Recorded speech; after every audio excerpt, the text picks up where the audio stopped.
Chapter 1. Warded locks. How to identify them, how they work, and how to defeat them.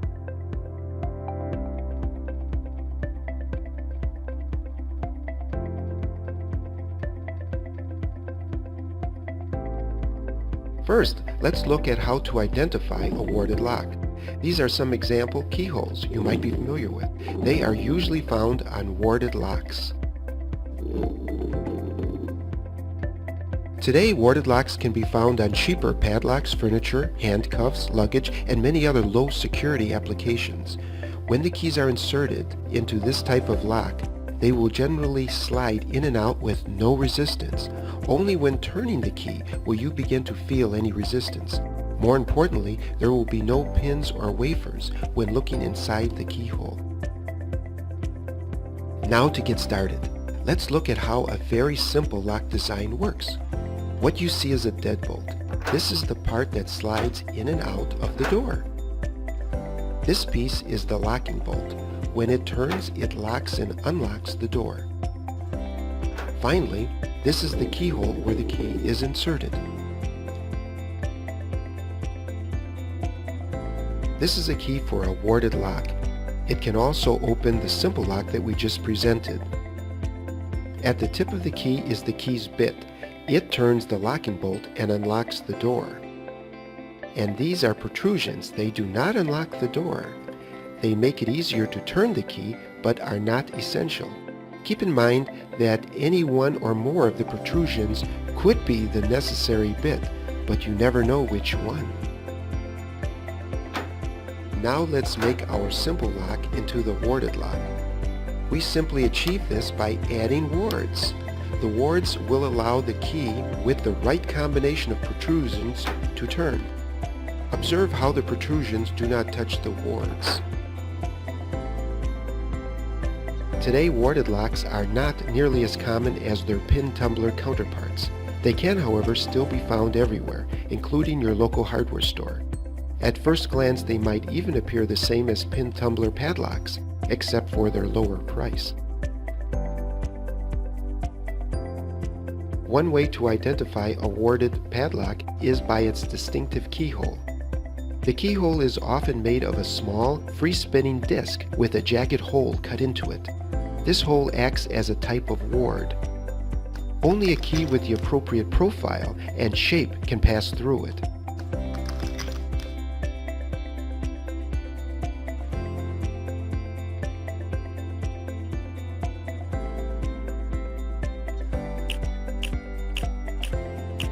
This padlock is constructed from many metal slabs stacked on top of each other and held in place with 4 rods. Most of the slabs simply provide 3 holes, 2 for the shackle and 1 for the key through which to pass. Some slabs, however, are specifically designed to serve special purposes.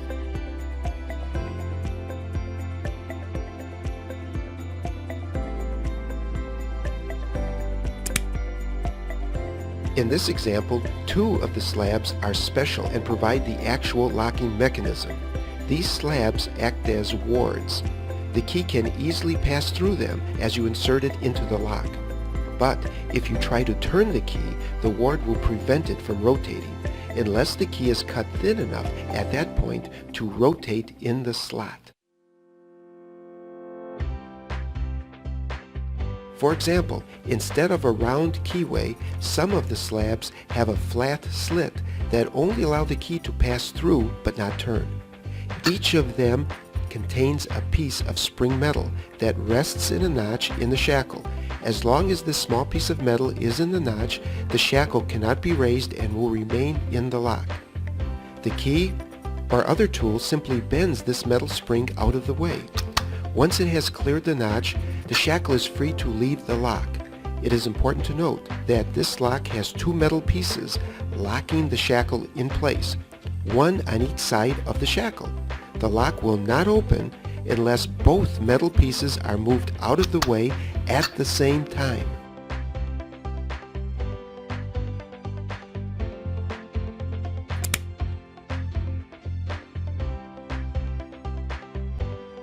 Now that you are familiar with the parts of the padlock, watch as the key moves in and frees the shackle. If the key is inserted partway into the lock, it may not be possible to turn it. Also notice that the two bits in contact with the spring are necessary for this lock to open. Often, warded locks only need one bit on a key, but in this case two are needed. When the proper key is fully inserted and rotated, it will depress both metal pieces out of the notches in the shackle. The shackle then becomes free to pop out of the lock and rotate.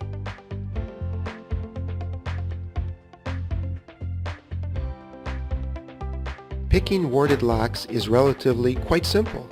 All you need to do is move the locking bolt. Unfortunately, there will be wards in your way. The easy way to handle wards is by simply avoiding them. If your key doesn't have any metal protrusions that get in the way of wards, then the wards won't stop it from turning. Let's make a key with just a stem and a bit. The bit is used to turn the locking bolt. There are no protrusions on the stem to get in the way of the wards. This key would only have the bare minimum amount of metal to work with. Because of this, they are called skeleton keys. The best way to pick a warded lock is to have a collection of skeleton keys for the various types of warded locks. Try each key in your set on the lock. Insert the key as far as you can and attempt to turn it. If it doesn't work, try moving it in and out or around slightly. Then, move on to the next key.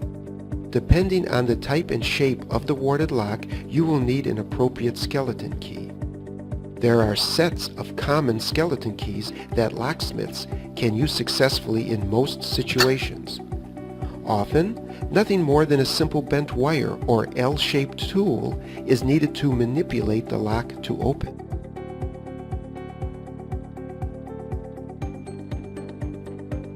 Most handcuffs in use today also utilize the warded lock. These devices are specifically adapted to restrain physical movement.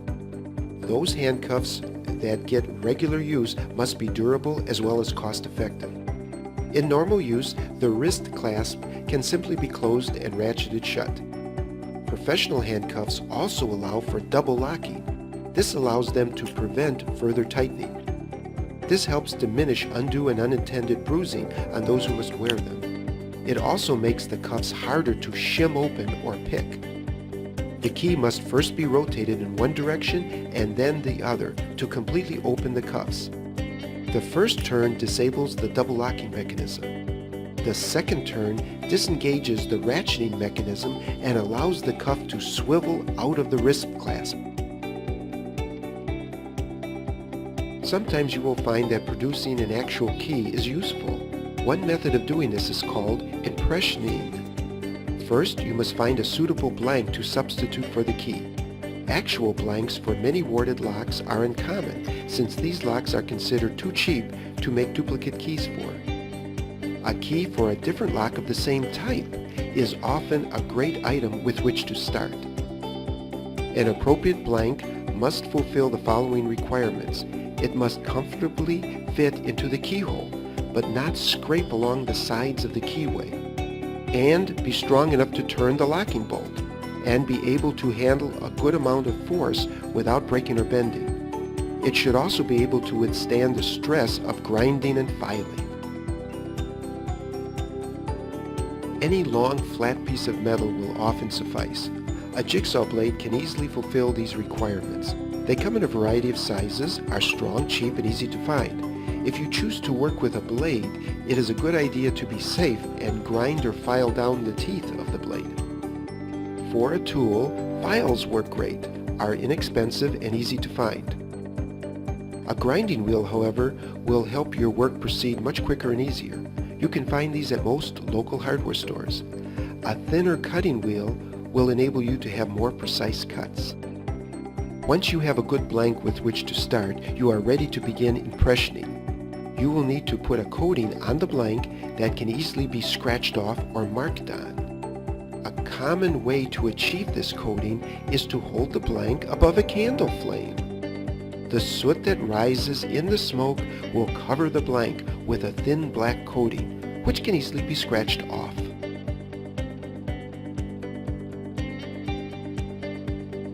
Another method is to use a candle to melt some wax and coat the blank with an even layer. Getting just the right thickness will take practice. You can also use a marker, tape, or anything else which will let you see the impression marks. When you are satisfied with your coating, you can begin impressioning. Insert the blank into the lock and rotate it with a good amount of torque in both directions. It should hit the wards inside the lock and not turn very far. Your goal is to have the wards mark the coating on your blank. It helps to jiggle the blank slightly to make the marks more visible.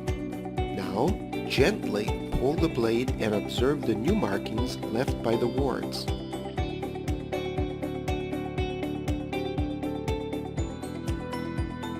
You simply have to cut or grind away the portions of your blank that have marks on them. Ignore any long marks down the length of the blank that you made while inserting or removing it. Once you cut away the parts of the blank that are marked, your new key should open the lock. You may have to repeat this process with this key a few times if there are recessed wards you did not initially encounter.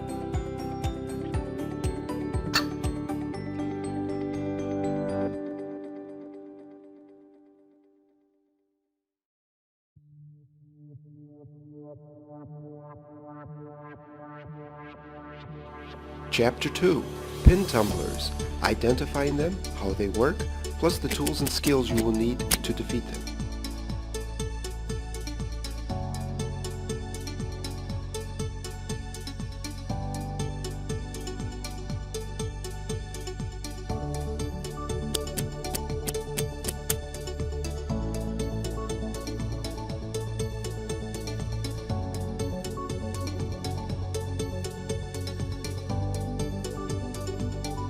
Pin tumblers can be found in many places, most commonly on house deadbolts, doorknobs, cabinets, padlocks, etc. They usually have pins visible in the keyway. These pins are often round and somewhat pointed at the end. The pins are spring-loaded and will spring back down when you push up on them.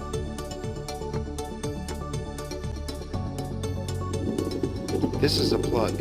It is the part of the lock that the key turns. The hole that the key enters is called the keyway. The little protrusion in the keyway is called the side ward. These wards fit into the grooves along the side of the key, so only the proper type of key can enter. And this outer cylinder is called the hull or casing. This half remains in place and does not rotate. Inside you can see the pin columns. Although many pin tumblers have 5 pin stacks, the number may vary depending on the quality of the lock. Every pin column consists of 1 spring and 2 pins. The top pins are usually the same size and touch the springs and the bottom pins. The bottom pins vary in size to complement the shape of the key. They touch the top pins and rest on the keyway ward. The pins are pushed down by the springs. The ward prevents them from hitting the bottom of the keyway, from falling out, and also allows the key to slide under them. Before any key is inserted into the lock, the springs will push the top pins down. These pins will extend past the hull and into the plug. As these pins protrude into the holes in the plug, they will hold the plug in place and prevent it from rotating. The bottom pins can also stop the plug from turning if pushed up too far. As long as there is a pin that crosses the dividing line between the hull and the plug, the cylinder will be locked. When the correct key is inserted into the lock, the blade of the key raises the pins. The bottom pins will rest on the notches of the key. When the key notch is at the correct height, the separation between the top pin and the bottom pin will be at the same height as the separation of the hull and the plug. When this occurs at every pin column for the correct key, there are no pins blocking the shear line. There is now nothing to prevent the plug from rotating. The key can now turn and unlock the pin tumbler.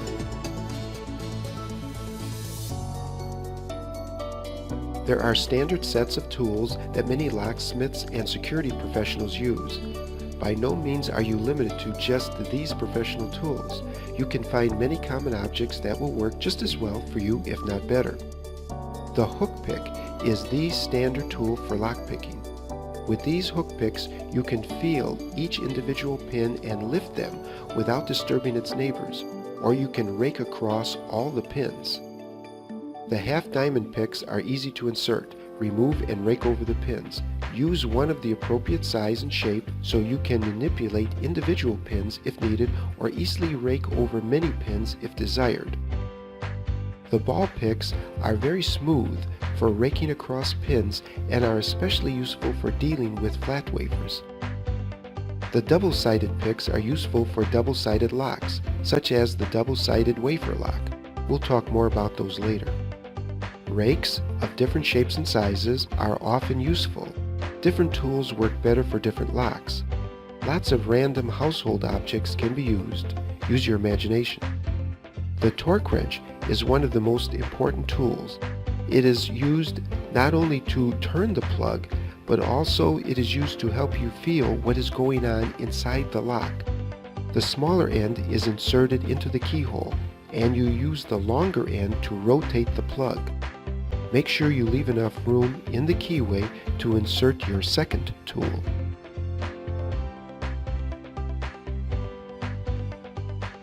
Keep in mind, even if you watch this movie and fully understand all of the concepts, you will still not necessarily be good at picking locks. There is no substitute for practice. Get yourself a variety of locks on which to practice. In order to successfully pick the pin tumbler lock, all you really need is a torque wrench and a hook pick. There are many methods you can use. We'll cover a few, plus some automatic tools. The torque wrench is inserted into the keyway and used to rotate the plug. Apply a continuous light turning pressure. The pick is used to manipulate the pins. Keep a slight turning pressure with your wrench while doing this. Raking is one of the easiest methods to learn, although it can be difficult to fully master. To rake successfully, you need to have just the right touch. This is something that can only be learned through practice. Raking is one of the fastest hand methods when it works. First, place a torque wrench in the keyway, leaving plenty of room to access the pins. Now, apply a gentle amount of turning force in the correct direction.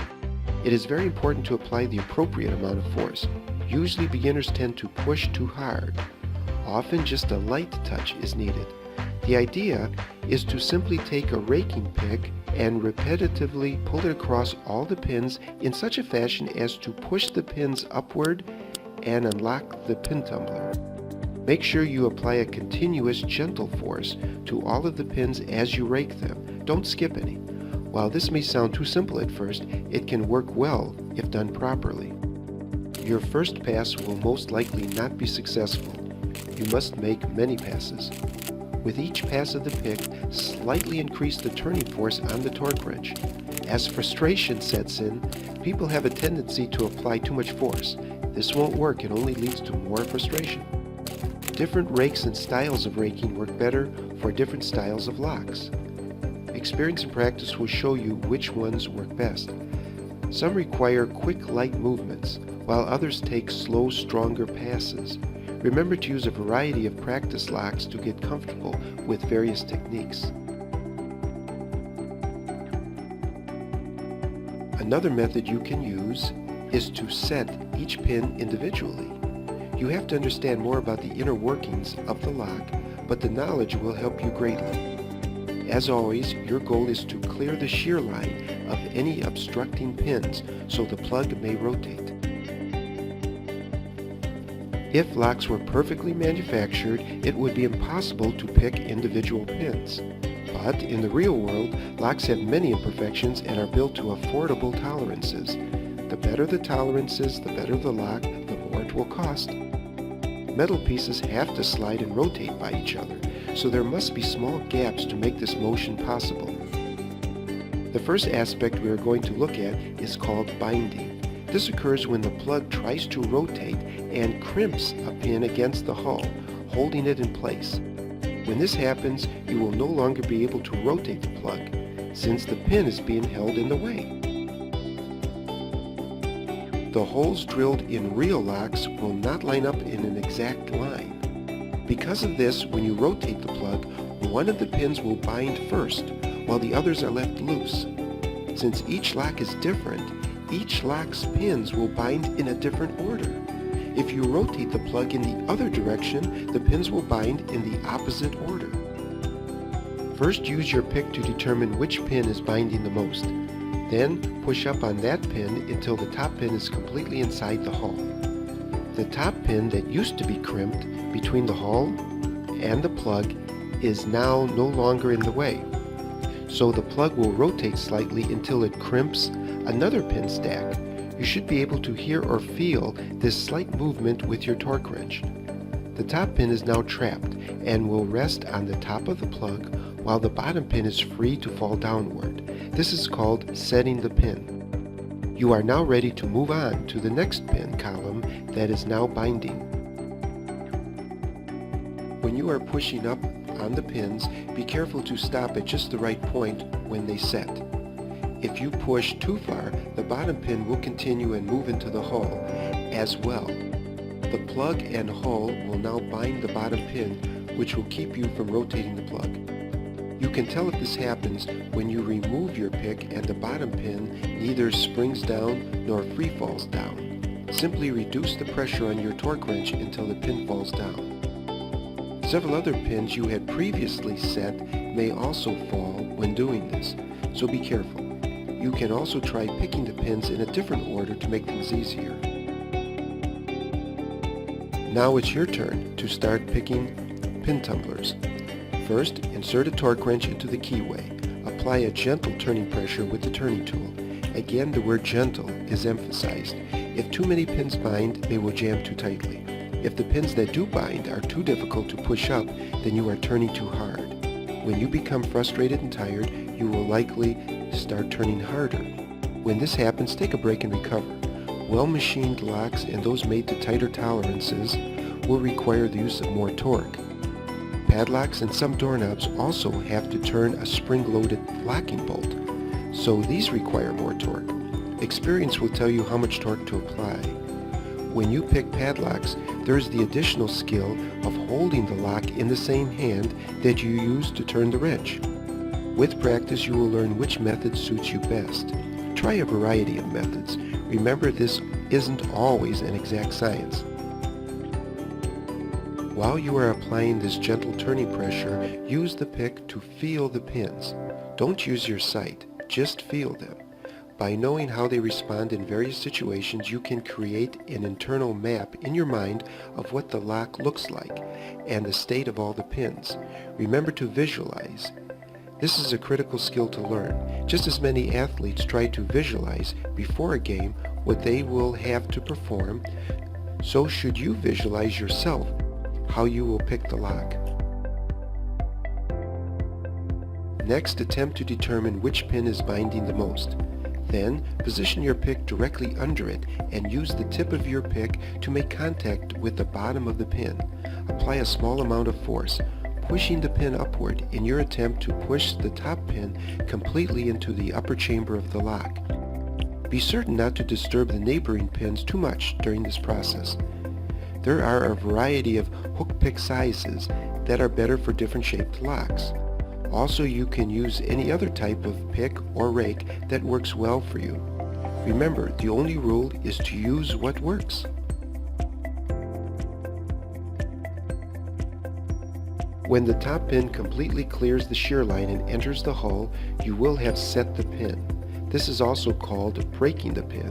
When this happens, you will hear or feel a small click. When your senses are in tune with this, it will become an earth-shattering event. You will feel the pin respond differently. At first, you had to fight against both the top pin binding and the spring pushing down. For a brief moment, in the gap, there will be just the spring resisting you. Then there will be a large resistance as the bottom pin hits the edge of the hole in the hull. You must get used to how this feels.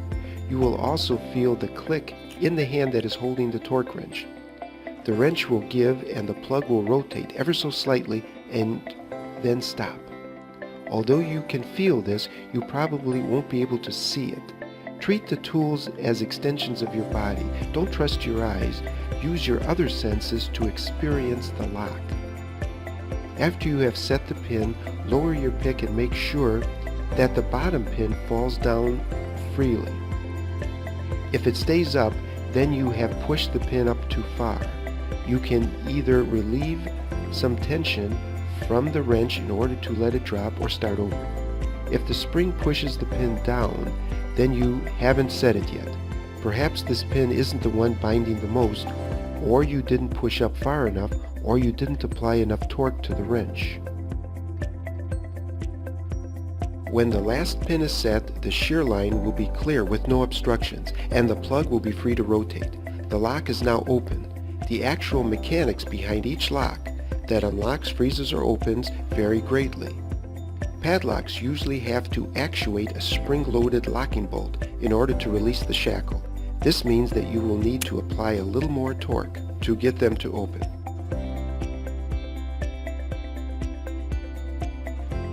Shimming is another method of bypassing a lock. The idea is to insert some sort of object into the locking mechanism and move the locking bolt, or whatever is holding the shackle inside the lock, out of the way. Since the mechanisms vary greatly, there is no standard method for shimming a lock. Shimming can also be effective on a wide variety of padlocks. Padlocks usually work by having a spring-loaded locking bolt fit into a notch in the shackle in order to hold it inside the lock. Often the locking bolt will have an angled top, which allows the shackle to be closed without unlocking the lock. This means that the locking bolt must be spring-loaded. So, if you can fit a very thin, strong object into the lock parallel to the shackle, you can sometimes slide the locking bolt out of the way and spring the shackle open. This requires that the lock's hole for the shackle is large enough to also allow for the shimming tool to fit inside. This method will also work for warded padlocks. The actual lock type is almost irrelevant. Padlock shims are often sold that are specifically made to help you deal with padlocks with less hassle. They are made of thin yet strong material that can be inserted into the padlock and then rotated to release the latch. They are often tapered to make them much easier with which to work. Shimming is also very effective on common doorknobs. The latch is the portion of the locking bolt mechanism that sticks out of the door into the door jamb and holds the door shut. One side of the latch is angled so that the door can be closed without turning the handle. This is because it is spring-loaded. All you need to do is to take a tool and stick it in the gap between the door jamb and the door. You may have heard about credit cards being used for this. Try not to break your card if you attempt to use it for this purpose. Most latches will have springs that are too strong and will require a stronger, different shaped, or better tool for this purpose. Make contact with the bolt and work it back into the door, and the door will open. Some door jambs are better than others at blocking access to the door's latch. Many sophisticated doorknob assemblies used in commercial applications are not susceptible to this. They have additional protrusions that stick out of the door. This anti-pick latch is pushed into the door when the door is closed. The mechanism then mechanically prevents the main latch from being pushed back into the door without opening the lock.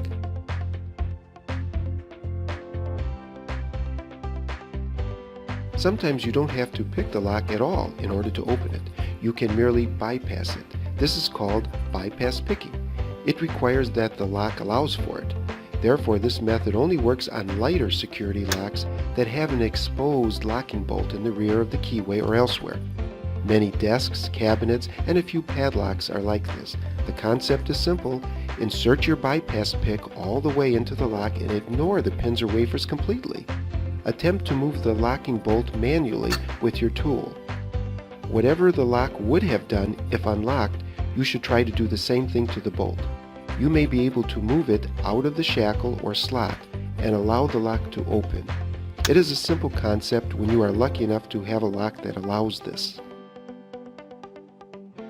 When done properly, impact picking and vibration picking can be one of the fastest ways to open a lock.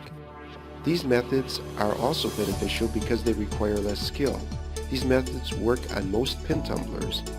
Law enforcement officers or other professionals who must open locks in emergencies when time is critical will use this method. They may often have other issues to worry about and do not have the time or inclination to learn the more subtle aspects of the art of lockpicking. You can generally pick up the right tool and use it effectively after some experimentation. Experience is still very important for you to have the right touch. These tools do require, though, a lock that is susceptible to these methods. You will need to have an appropriate pick gun. This is a tool you hold in one hand that usually has a lever or trigger that you squeeze with your fingers to provide a vibrating or snapping action. Remember that you still need to use a torque wrench with these devices. Place the pick gun all the way into the keyway. Insert the torque wrench, applying a rotating pressure on the wrench, and squeeze the trigger. Do not move the gun vertically or laterally while picking. As the pick strikes the pins and knocks them upward, use your torque wrench to cause the plug to catch the top pins as they jump into the hole casing. This method uses a snapping motion. A flat tool accelerates toward the pins and strikes them all simultaneously. The physics is similar to billiard balls or those desk toys that have one marble swing and hit a second. The momentum from the first ball is completely absorbed and passed to the second, which moves on roughly with the same speed, leaving the first ball in place. This is what the impact attempts to do. It impacts the tips of the bottom pins with just enough force to knock them into the top pins, thus knocking the top pins up into the hull. The lower pins themselves hopefully stay down because they imparted all of their energy into the top pins. You really don't have to know all of this theory to effectively use a vibration or impact tool. Just put it in the keyway, pull the trigger, and rotate your torque wrench at just the right time. You must be sure to make contact with each of the pins. When using an impact tool, make certain that you impact the center of each of the pins exactly straight on and at the same time. This means the blade must be exactly parallel to the keyway. Some tools have angled blades to allow holding the tool at an angle if space is tight. These will require a bit more practice to ensure that the blade is always parallel and strikes all pins simultaneously. Different locks will require a different amount of force for their pins to bounce properly.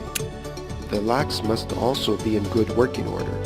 If the lock is dirty, the pins may be unable to bounce freely inside their chambers.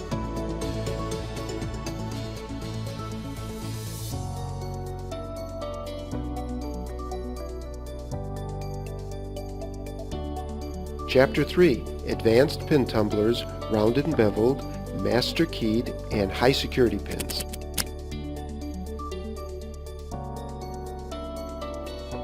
Most locks you will encounter have to be affordable, therefore they will also be easier to pick. Manufacturers are always looking for new and innovative ways to make locks more secure. They are also looking for ways to make them cheaper. Because of this, you will encounter many modifications. Some will make your job easier, some harder. Higher quality locks are made to tighter tolerances. Picking these more expensive devices can be a challenging task that will demand more practice.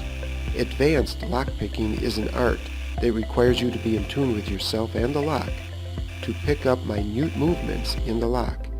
There is less room for error, and it will be harder to tell when the pins are set. Of course, sometimes the manufacturer will try to trick you by using different types of pins or holes.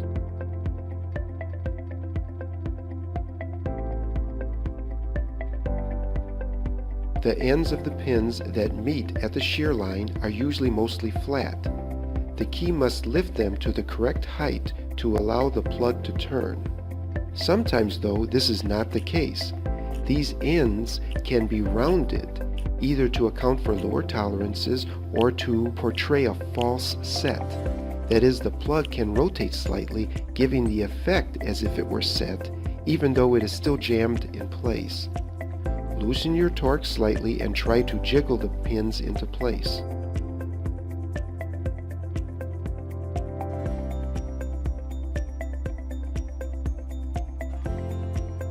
Here, the bottom pins have a rounded top and can problematically jam slightly beyond the shear line. You have to stop pushing up on the pin exactly as it sets, or the rounded end can enter the hull. This will keep the plug from rotating. However, it will still turn some, and another pin column may begin to bind. Just loosen your torque and allow the pin to fall, or use your pick to jiggle it loose. Again, you may lose some other pins you had previously set, so you'll have to be careful and do them over again.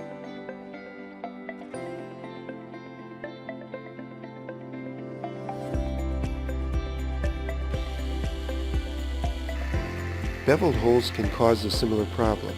They can also work in conjunction with each other to make your job easier or more difficult. The pins can also get stuck on the bevel in the hole and cause another false set that mimics the reaction of a real set.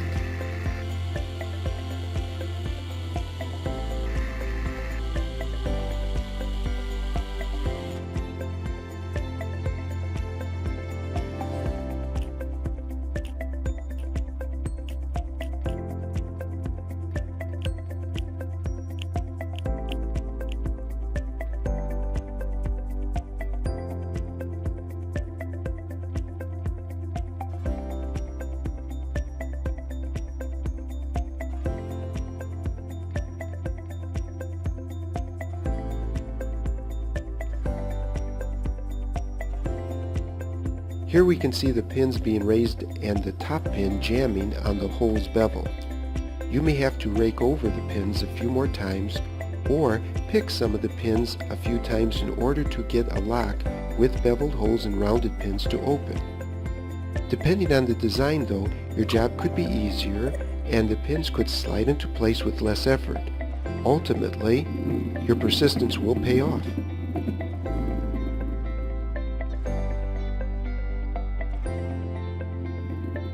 Many installations and buildings have a large number of different locks that each need their own key.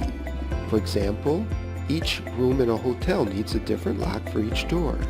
It would not be practical though for owners or maintenance personnel to carry that many keys. So there is usually one master key that can unlock all of the doors in the system. Picking these locks can actually be easier, however, since there are more pin combinations that can open each lock. These locks have extra middle pins in some stacks that allow them to rise to different heights, yet still break at the shear line. This allows two different keys with one or more notches cut to the correct second height to also work the lock.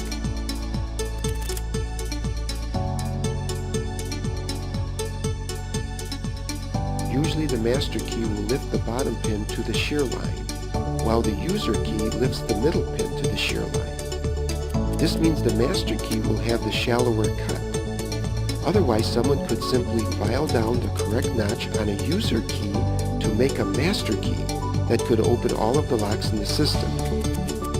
As you can see, there are more pin height possibilities, and you are more likely to get one right when you try to pick a lock that supports a master key. The more middle pins, the more keys a lock will work with. Thus, it is easier to pick. There may even be unintended combinations for which there are no keys. Often to compensate for the middle pins making picking easier, some of the normal pins will be replaced with special high security pins. High security pins are almost the same as normal pins. They serve the same basic purpose. They move up and down in the pin stack and separate at the shear line, just like their simpler brethren. They only begin to act differently when someone tries to pick them. These more costly pins will fool you into thinking you have set them, while they haven't really cleared the shear line at all. You will get that satisfying click and the plug will rotate just like normal. But something is amiss. The lock will refuse to open. The mushroom pin gets its name because its shape vaguely resembles a mushroom. The indentation in the side of the pin allows it to false set as it is being pushed upwards. The top edge of the head of the pin will slip by, mimicking the pin set, yet remain stuck at the same time. Because it is the top pin that is set, the lower pin can still fall freely down, further maintaining the charade. Because it is the top of the pin that is stuck, you can no longer simply continue to push up. You will have to slightly release your pressure on the torque wrench, while tapping or pushing up to allow the pin to fit completely through the hole. Especially if they have rounded ends, you may have to pick some pins several times for them to properly set. This backwards rotation of the plug will provide valuable feedback, though it may unset some pins you had previously set. Don't worry, you will be able to go back and pick those normal pins again later. A second popular design for high security pins is the spool pin. They are also aptly named because their shape resembles a spool. They produce a very deceiving false set and can be difficult to detect until too late. The side of the pin is designed to catch on the edge of the hole, making it very difficult to push up while applying too much torque. Again, try to reduce your torque and jiggle up on the deceiving pin.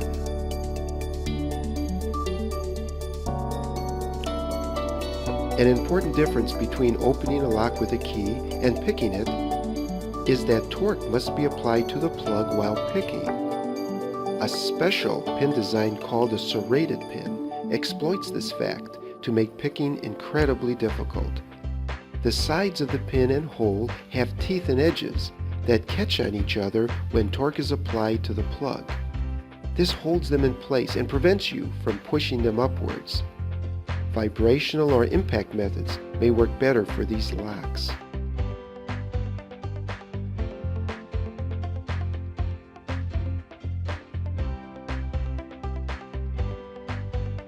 Generally, only a few of the top pins will be replaced with these special high security pins, though the serrated design may be used in all of the pin columns. If pushing up on a pin causes the plug to rotate backwards slightly, then you are most likely dealing with a security pin.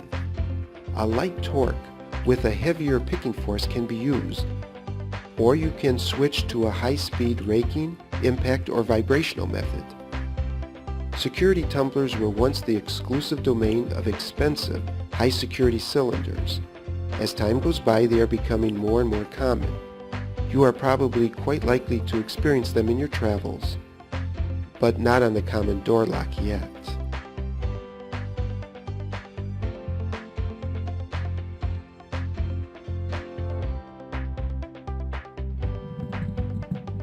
Chapter 4, Wafer Locks, how they work and how to pick them. The wafer lock is very common in many low-cost applications since they are much cheaper to manufacture.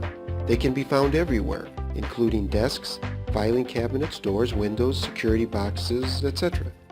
They are very similar to pin tumblers, except they use wafers instead of pins. The easiest way to identify one is by noticing the flat wafer in the keyway, in place of a round pin. Picking them is almost identical and usually much easier. The internal workings of a wafer lock, however, are quite different.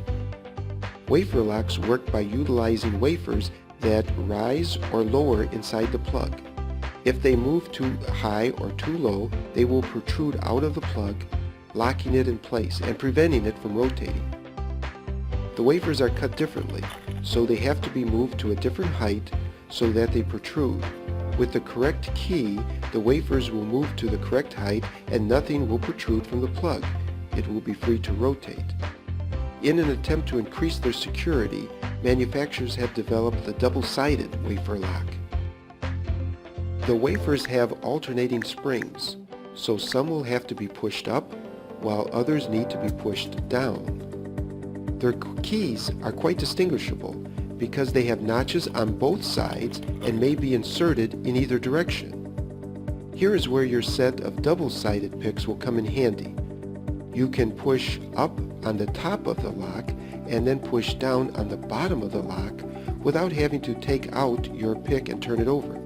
If you already have learned about single-sided wafer locks, then double-sided ones are a straightforward extension of what you already know.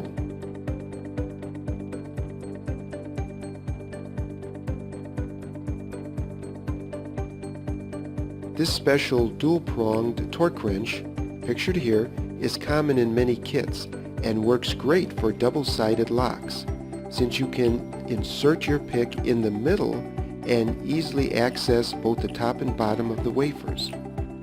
When picking wafer locks, you can use most of the same techniques as with pin tumblers, with the exception of impact and vibration techniques.